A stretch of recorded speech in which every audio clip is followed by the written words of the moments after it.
దేవాదుల కథ రాస్తే రామాయణం అంతా, వింటే భారతం అంతా.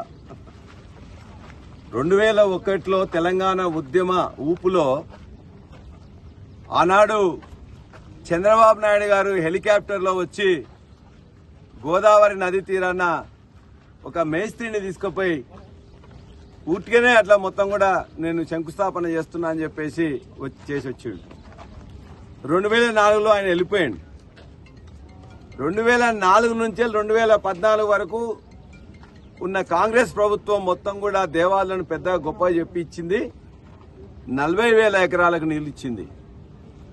2014 తర్వాత కేసీఆర్ గారు తెలంగాణ తెచ్చిన తర్వాత దీనికోసం అని చెప్పేసి 5,14,000 ఎకరాల కోసం ఆనాడు నిధులను కేటాయించి ఫేజ్ 1ని ఫేజ్ 2ని కంప్లీట్ చేసి ఫేజ్ 3 భాగంగా రామప్ప దగ్గర నుంచి వెళ్ళి దేవన్నపేట వరకు ఇవాళ టన్నెల్ కార్యక్రమాన్ని గాని, దేవన్నపేట దగ్గర నుంచి వెళ్ళి ధర్మసాగర్ వరకు పంపులకు సంబంధించిన కార్యక్రమం గాని దాన్ని మొదలుపెట్టి నిధులు కేటాయించి 1,250 కోట్ల రూపాయలు కేటాయించింది కేసీఆర్ గారు. అనేక అవాంతరాలను తట్టుకున్న తర్వాత దరిదాపుగా దీన్ని ఎప్పుడో మొదలు పెట్టుకోవాలనుకుంటే దానికి అనేక అవాంతరాలు అడ్డొచ్చినాయి. అయినా గత ప్రభుత్వం 2 ప్రభుత్వాలు కేసీఆర్ గారి నాయకత్వంలో పనులు చేపట్టి నిధులు విడుదల చేసి టెండర్ కార్యక్రమం కంప్లీట్ చేసి టన్నెల్ కార్యక్రమం కంప్లీట్ చేసి సర్జు పూల్ కంప్లీట్ చేసి మోటార్లు తెప్పించి ఆ మోటార్లను ఆన్ చేయరా బాబు అని చెప్పేసానంటే ఈ వచ్చిన ప్రభుత్వానికి అవగాహన లేదు. మోటార్లు ఎక్కడ ఉంటాయో తెలియదు, పంపులు ఎక్కడ ఉంటాయో తెలియదు, టన్నెల గురించి అసలే తెలియదు. మాటలు మాత్రం మస్తు మాట్లాడుతుంటారు. ఎందుకంటే ఇవాళ మాకు తపాస్ పెళ్లి, మాకుండే కన్నపోయిన గూడెం, మా లద్నూరు, మా బొమ్మకూరు, మా చీటకోడూరు, మా గండిరామారానికి నీళ్లు రావాలంటే ధర్మసాగర్ నుంచి రావాలి. ఇది జనగామ ప్రాంతం. అదేవిధంగా 7 రిజర్వాయర్లు ఉండే స్టేషన్ గన్పూర్ సంబంధించింది కూడా ఇలా ధర్మసాగర్ నుంచి నీళ్లు రావాలి. ధర్మసాగర్కి ఎక్కడి నుంచి వస్తాయి నీళ్లు? చలివాగు నుంచి రావాలి. చలివాగుకి ఎక్కడి నుంచి వస్తాయి? భీమ్ గన్పూర్ నుంచి రావాలి. భీమ్ గన్పూర్కి ఎక్కడి నుంచి వస్తాయి? గోదావరి తీరం నుండి వస్తాయి. గోదావరిలో ఆనాడు ఇంటేక్ పాయింట్ సరిగ్గా లేకుంటే ఆ ఇంటేక్ పాయింట్ కోసం సమ్మక్క సాగర్ ని కట్టించింది కేసీఆర్ గారు.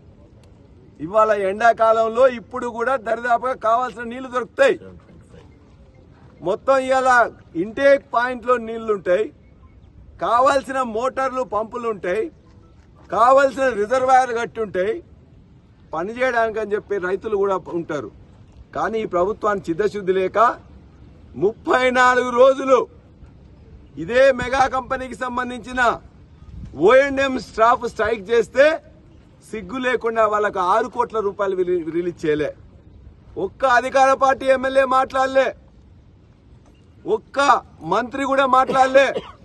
చివరికి నేను ఇక్కడున్న డిఈలకు, ఈలకు, ఎస్సీలకు, సిఈలకు, ఏఎన్సీకి, సెక్రటరీకి, ఆ పైన మంత్రి గారికి మాట్లాడిన తర్వాత 6 కోట్ల రూపాయలు రిలీజ్ చేస్తే 34 రోజుల స్ట్రైక్ ను వాళ్ళు విరమించుకున్నారు.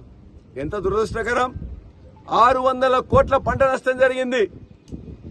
50% పంట ఇలా తపాస్పల్లి నుంచి వెళ్ళి ధర్మసాగర్ వరకు స్టేషన్ గన్పూర్ గాని, పాలకుర్తి గాని, అదేవిధంగా జనగామలో ఉండే మొత్తం పంటలు కూడా నష్టపోయినాయి. ఎవరిస్తారు మరి? 600 కోట్ల నష్టం. 6 కోట్లు ఇవ్వలేక స్ట్రైక్ చేస్తే ఇలా 600 కోట్ల పంట నష్టం జరిగింది. చివరికి రోజుకోసారి మోటార్ లాంచ్ చేస్తాం అని చెప్పేసి మంత్రులు, ఆ మంత్రులు వెంబడి ఇక్కడి నుంచి ఒక ఆయన మనిషి వస్తాడు. ఆయన కాలు మహత్యమేమో కానీ మొత్తం కూడా ఉన్న మోటార్ కూడా అయిపోయింది. ఉన్న మోటార్ కూడా ఒక్కరోజు 34 రోజుల్లో 6 కోట్లు ఇవ్వమని చెప్పేసి అంటే నోరు పెగలని ఈ యొక్క ఎమ్మెల్యేలు వాళ్ళ పదవి ఉండేందుకు, పీకేందుకు ఆ మంత్రులు రోజుకోసారి నేను ఇవాళ రాత్రి వరకు ఇచ్చిపోతా అని చెప్పిండ్రు. ఏం చేసిండ్రు? రాత్రి వరకు ఇస్తామని చెప్పిండ్రు, ఇచ్చిండ్రా? అటువంటి రాత్రులు మళ్ళా కాలరాత్రులు ఇప్పటికి వారం రోజులు అయిపోయినాయి. చేతగాని చేవలేని దద్దమ్మ ప్రభుత్వం ఇవాళ ఈ రాష్ట్రంలో ఉన్నది. ఉన్న సిస్టమ్ ను కూడా పనిచేయించలేక కనీసం O&M మెయింటెనెన్స్ కి 34 రోజులు వాళ్ళకు డబ్బులు ఇవ్వలేక ఇలా రైతాంగానికి నష్టం చేసిన ఈ ప్రభుత్వం వెంటనే క్షమాపణ చెప్పాలి. మిగతా పంపులను వెంటనే ఆన్ చేయాలి. ఇలా రైతు నష్టపోయిన పంటకు ఎకరానికి 25,000 రూపాయలు ఇవ్వాలని కూడా నేను డిమాండ్ చేస్తున్నాం. ఇవాళ ఈ ప్రాంతంలో ఇంత బ్రహ్మాండంగా ఇవాళ సర్జు పూలు కట్టుకొని మోటార్లు పెట్టుకొని ఇలా బ్రహ్మాండంగా ఇక్కడి నుంచి ధర్మసార్ ఒకప్పుడు మొత్తం కూడా మాకంతా కూడా ఎత్తైన ప్రాంతం. ఈ ప్రాంతానికి ఈ విధంగా అపర భగీరథులైన కేసీఆర్ కాంట్రాక్టులు ఇచ్చి మొత్తం మీద పంపులు అన్ని పెట్టిన తర్వాత కనీసం 6 కోట్ల రూపాయలు ఇవ్వలేని చేయలేని ప్రభుత్వం ఉంటేంది పోతేంది ఊడితేంది. కాబట్టి ఇటువంటి ప్రభుత్వం యొక్క దుశ్చర్యలను ఖండించాలి. ప్రభుత్వం చేతగానితనాన్ని మనం ఖండించాలని చెప్పేసి మీ ద్వారా ప్రజలందరినీ కోరుతున్నా. ఈ ప్రభుత్వాన్ని మాత్రం వెంటనే మోటార్లు ఆన్ చేయాలి, నీళ్లు ఇవ్వాలి. 2, నష్టపోయిన 50% పంట నష్టపోయింది. ఇప్పటికే వాళ్ళకి ఎకరానికి 25,000 రూపాయలు ఇవ్వాలి. ఇప్పటికైనా అవగాహన తెచ్చుకోండి, పంపులు ఆన్ చేయండి. జై తెలంగాణ, జై కేసీఆర్.